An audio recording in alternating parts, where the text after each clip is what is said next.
You guys are going to do 5 bars, I think, don't you? Or is it 4 on your assignment? I think you've got 5 to do. They do all their bars correct. They get all these little sketches correct. By the way, I don't want to see the 36 on your sketch. It'll just drive us steely nuts. All he wants to see is the 3 dimensions with a rectangle shape like that. And over here tells him the length that he chops it. And that tells him where he makes the bends, and he's got a mark on his bender and he'll bend it around on each end, and that bar goes out the side. Okay?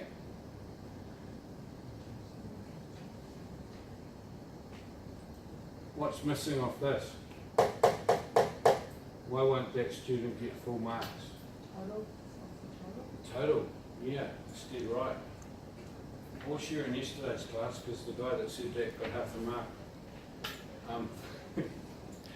No, in actual fact, I made him do the maths. This maths, add that up mentally. I gave him a time limit, which he struggled to do. The answer to that mentally is 503.00. Why is the maths important? Maths, why have we done that? Or why do they need a maths when they just... The maths, the 2 important things. The Steely guy I was talking about, big strong guy, he's got a bar bending machine there, okay? And it's all got numbers on it, down to millimetres. The first thing he does is the boy that's working with him will probably sit there and go chop, chop, chop at the lengths, right? These lengths here. And then he will bring it into the machine and he'll bend it at 300, 1.9, and exactly 300 will be there, right? And then that gets put on the truck. And of course we've got, for this particular bar, we've got 36 of them. All right, so we'll probably put them all there, then you'll put the other ones and then the straight ones and then so on, and they go up to site. In my case, I worked on the Clyde Dam and we couldn't get things to site by truck, it came down by crane. The same crane, the Germans I was working for in Germany, I'm not being racist here, if there are any Germans around, they're very precise people, everything's perfect, right to clockwork, right? And so every time that crane was used was a concrete pour of over 10 metres came down. And they'd worked out exactly when the dam was going to finish. And if those cages came down, that was time that the concrete wasn't being poured. So that allowed exactly enough time to drop it down, to unhook it and get the crane away for the next concrete pour, right? It was going 24/7. But if my reinforcing came down like this and I'd done one of these dimensions wrong, even 10 mils, it didn't fit, it wouldn't go in place. And it had to be lifted up, taken all the way back, put into the steel yard, where the guy was like this, and he just went red in the face. And he'd get his measurements out and go, no, I've done it right. He'd look at that, that's wrong. And then I would hear, by the end of it, he's walking like a German Gestapo officer down the corridors towards me, who'd done the schedule, to hear him coming. So I just wasted what could have been the best part of about 3 or 4 concrete pours of 10 metres of concrete. To the Germans, that was, well, let's just say it was lucky it wasn't 1945, okay? So why is the weight important? Yep, I'll get to that in a minute. So if I said to you I was going to give you that weight in gold, that would be important to you, wouldn't it? Very important. You'd probably be able to retire tomorrow. So why do we have an overall total of weight here? Cost. Exactly. Yeah. So that's how we price our jobs. Pretty much, reinforcing is pretty much done on a weight basis. The rods will come in, if they're 16mm rods, they've all been made by someone like, say, Fletcher's. They come off a machine, and every kg costs money to buy it, no matter whether it's 18, 12, 20 mils, whatever. Okay? Everything's got a cost, and the easiest way to price that out is the overall weight. It's pretty precise really for an engineer trying to work out the job, but that's the way how we do it. Now, there are 2 types of jobs in New Zealand. There are design and build, which means the consultant is pricing to design it, work out the bar schedules and pass them on to the Steely. And then there's just the design one, which is where you do on the drawings, you say the spaces the bar are and the Steely has to work it out.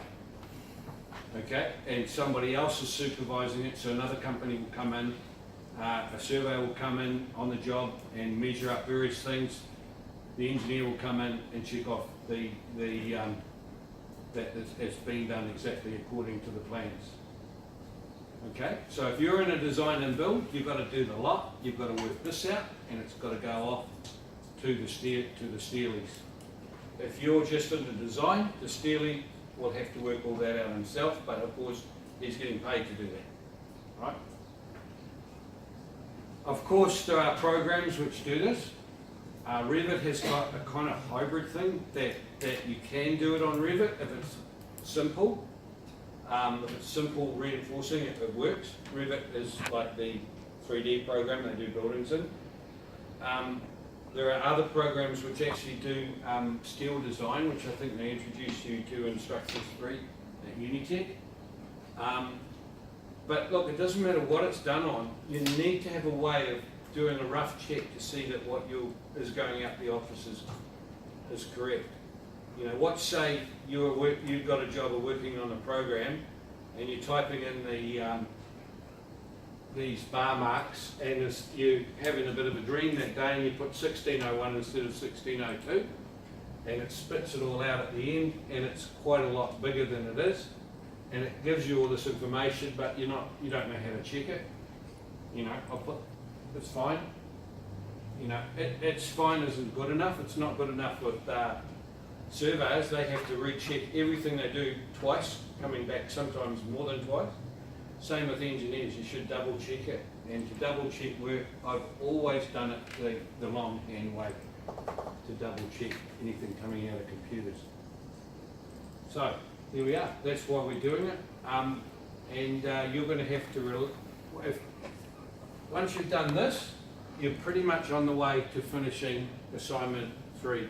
Because the next step is to do your plan view that I drew over there, which isn't there anymore. So the next thing is to draw up your plan, which will look sort of something like this, with your reinforcing bar. I'm just doing what I did before, so there'll be that one, and there'll be that one, and there'll be another one, and there'll be another one, and so on, and so on, and so on, and then there'll be one that way, and one that way, and there'll be one that way, and there'll be one that way, and they'll be going that way as well, and there'll be one there, and there'll be one there, and it's going to look very much like that, and you're going to have to do it so that I can read your text, and no lines go through anything, okay? And on top of that, you've also got, I don't quite know how these sit, so please don't pull this one back to me with the film, but I think that they sort of sit something like that. If you have a look at the 3D, it'll probably show you sort of roughly. I can't even remember how many of these there are, but you've got a bar in here that goes around, and I'll just blow that up. It's going to go around like that, and you're going to have it lapping, and that there will be your lap. And you'll have 1, 2, 3, 4 bars going there, as well as that one. So you need to call those up, you need to call these up, and you'll need to do this as well. So that's worth 5 marks, that's worth 5 marks, and working out the quantities is worth 5 marks as well. Now, I've also got, I'll make the answers available online to you as well when we're talking. So,